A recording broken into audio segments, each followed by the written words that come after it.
this great man whose film we just watched. I'm going to again plead with you. Could you please put your hands together? Let's appreciate this great woman here, Oyiza Adaba, for this wonderful, educative, and excellent documentary. I have a confession. I was seated here and I was getting pretty emotional. The reason being, the town where El was born, I have family from there. In fact, my mother comes another 2 miles in the lagoon in another island from where he grew up. I used to spend holidays where he was born. I came from another village, but it's also emotional for me because I attended the same secondary school he attended. And when he was taken back to the school, I was looking for my dormitory and trying to identify all the fishing things he mentioned. I used to go into that lagoon. Again, big thanks. Let's put our hands together for Oyiza Adaba. What she has produced. If I can sponsor back to Kata Secondary School, which El attended and I happened to attend, I would sponsor it there. I want this promoted on all the Ghanaian platforms. Let me confess to you, many of us Ghanaians don't know El. It's just a basic fact. Nobody is going to be blamed. And this film is actually even revealing and exposing many parts of him. He's got a mind that I can't wrap my head around. The background is coming from where I'm coming from. There are certain things you don't think about when they spend money to send you to school. But I'm going to be quiet one moment with this last point. In Anyako, where El was born, I'm sure if I dig a little bit, we will find very direct family connections. I'm seeing his nieces who are related to me. Don't mention the 32 children and who is the youngest. I want to make this point. In that community, the more academic you got, the less you were expected to get involved in the culture. And so I can relate immediately to some of the things. El is unique. The land of imagination he has visited many times. The way his brain works, in watching the film, I just realized this man thinks in a way that I cannot think. He sees things that the vast majority of us cannot see. And I am in awe of who he is. One last thing, people of his generation, they don't like people making noise about them. There is a gentle discomfort when their work is speaking for them. And when you go to them and say, well, Uncle El, I watch you on TV, he would just brush it aside as if it doesn't. That's the kind of people they are. Thank you. Really appreciate coming to celebrate El. We wanted to get him here at all cost, to get him here today. And he graciously said to us, go and enjoy yourselves. It's your time to shine. It's your time to take the stage. So we thank him for his generosity. He's an amazing human being, and really humbled to have the opportunity to work with him. When we started this journey in 2013, the film journey started in 2013. The meeting him started was earlier on in 2006, and we maintained that friendship as it developed. And over the years, when I was a journalist here, I went back to Nigeria to interview him, and that is where it all started. And I'd like to thank the people that introduced us, Bill Karg and Peter Chichansky from the BCIU. They set up that meeting, and when I went to Nsukka and I saw this amazing man who was so open and humble. And were there for about 3 days. And after filming, I left. I came back to New York, did the story, and just continued on communicating. And in 2013, when the opportunity came to do this film, we just proposed it to him, and he had to think about it because he really thought about it, and he didn't want cameras in his face continuously. He didn't want.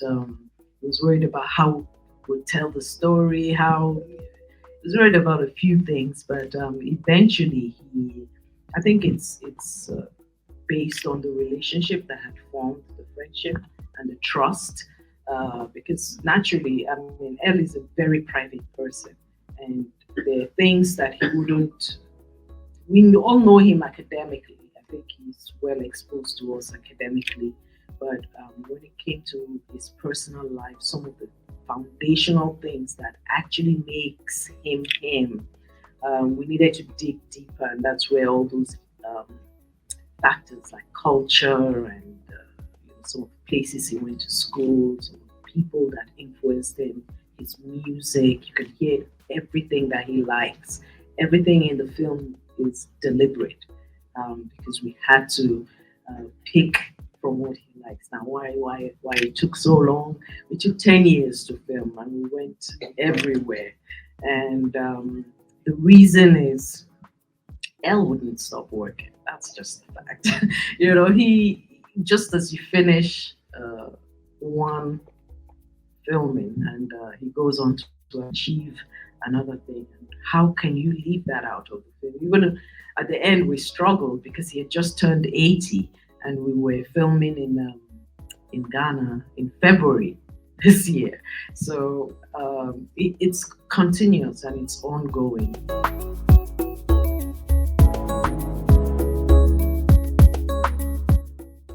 I did have a question. One was near the beginning, they were speaking in Ebe. Was there a specific decision as to not to translate that? For those of us who speak Ebe, that was fantastic. But I assume, like, depending on what the audience will be, there will be huge pieces that will be missing, and perhaps that was the intention. The other question was the artist who mentioned, who was critical, I guess, of El Anatsui, saying that the work should help the folks that from where it comes. And I'd be just curious to know what your thoughts were about that. Thank you. Not seeing Airway, not seeing the translations is actually, I don't want to say an oversight, but it may have been because that wasn't, we had a different cut that had the translation. So we did keep that in mind. All the languages that were spoken, we translated into English. So we may have had a different cut that run here, but thank you so much for noting that. Would make the correction in the and of course, yeah, what you said, what was said there is very significant. So we can't afford to let that. You see, art is global. Art is not restricted to a place or time. It may come from somewhere. We're sitting and even having conversations today about art and art pieces and artifacts that were removed from Africa and in different parts of the world. But in those parts of the world, they didn't suffer, did they? We're still being viewed. People are taking them in. People are learning from them.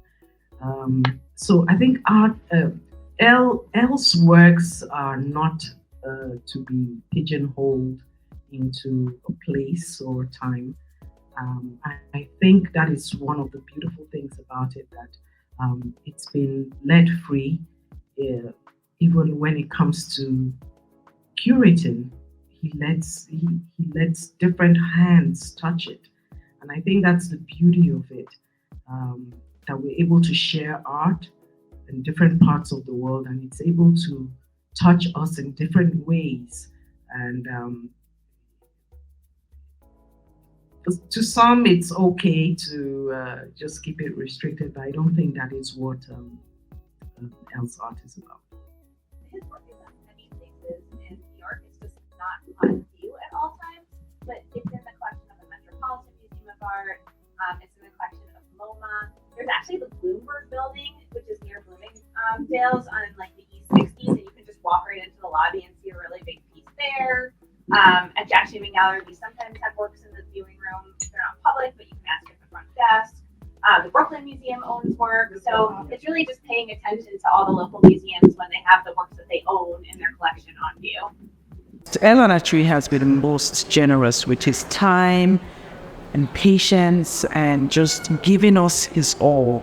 And when I say all, it wasn't just the cameras or talking to me. It's really sharing himself selflessly with the rest of the world. So it's really great to be able to extract those depth that, places that just very few people have gone, being the way he is. And it's great to be able to share that, meet people's curiosity about him, because he's such a mysterious figure to so many people. And I think definitely film like this will really demystify and show us the man behind those walls.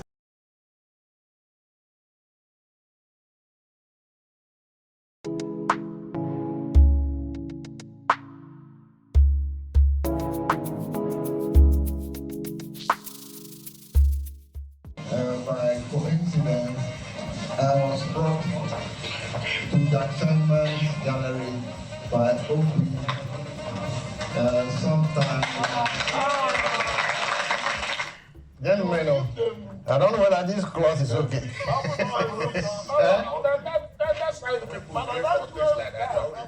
I'm ambivalent. I'm gonna be honest.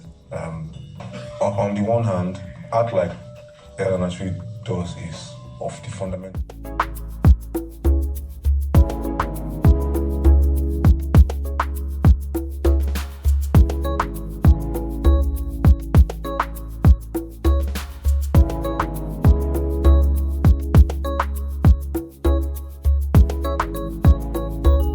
In general, it's an impressive movie.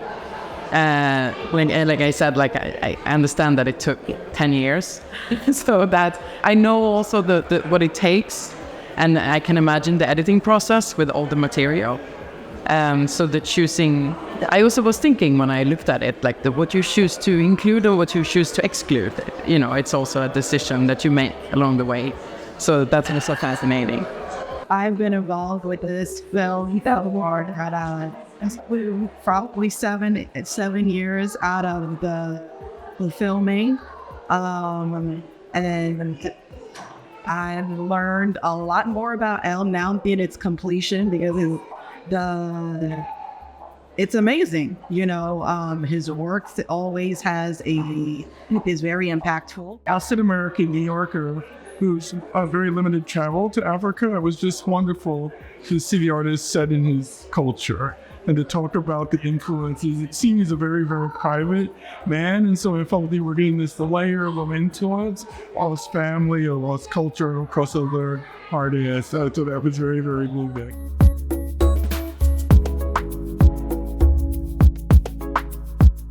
I enjoyed the movie thoroughly. I thought it was a very warm portrayal of Elle's life and how he goes about his work and the people he works with, and gave a lot of substance behind what is work that is widely seen and appreciated. We've come to the end of our screening today, and I'd really like to thank everybody for showing up. We're showing up at massively here in New York at the Lincoln Center.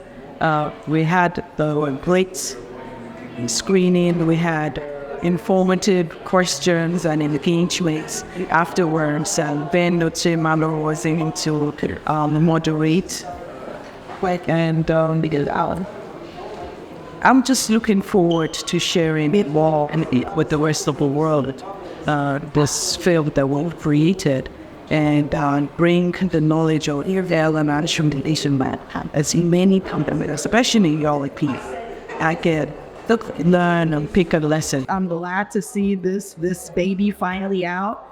A lot of the things on the back end of filming that I never knew about or watching Oyiza has been a amazing. I have to say, the work that she put into it on all levels. I'm glad that people can finally appreciate it. She did an amazing job on it.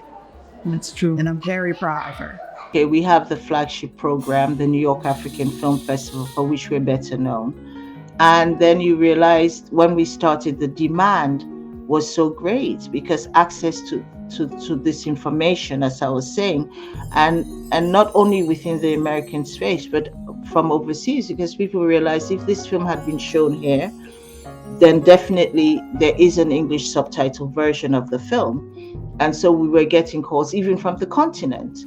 Archives are a treasure trove. I feel that what I'm really proud of is that I'm never going to embarrass us, neither our partners, and no one tells us what to do in that sense. I mean, because we're not going to do something crazy too. So we have that freedom of voice, of expression as well, you know, and what we present and what we you know, and that discussion we have around what we present. And for me, that was important because the fact that these are people were telling our stories by making these films. Some people consider cinema the seventh art, of the camera a weapon of, so we want to continue that legacy. And so hopefully whoever comes after me to run this organization will also continue that legacy. I would say, first of all, you have to know why you want to tell that story. And no matter if you think it's doesn't make sense or it's too simple, tell your story, tell your honest story, and start making little short films. Like I said, your phones now, you know, these iPhones there are films we are showing made on iPhones.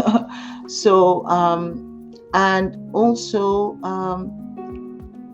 prepare yourself in terms of like, try to write, you know, train yourself to write scripts, and if you can learn all aspects of filmmaking, because on the phone you can do all of those things, you know. The Lincoln Center, where we screen on DELA, the Making of El Anatsui. El Anatsui was a fantastic, globally recognized artist, and his works are seen in different corners of the world. That we thought, why not make a film on this amazing human being and use that to educate also, not just about the arts, but about our beautiful continent, Africa, specifically the countries highlighted, Ghana and Nigeria, and that intricate relationship that we share, and where El Anatsui just sits right here in the middle of it, bringing so much understanding.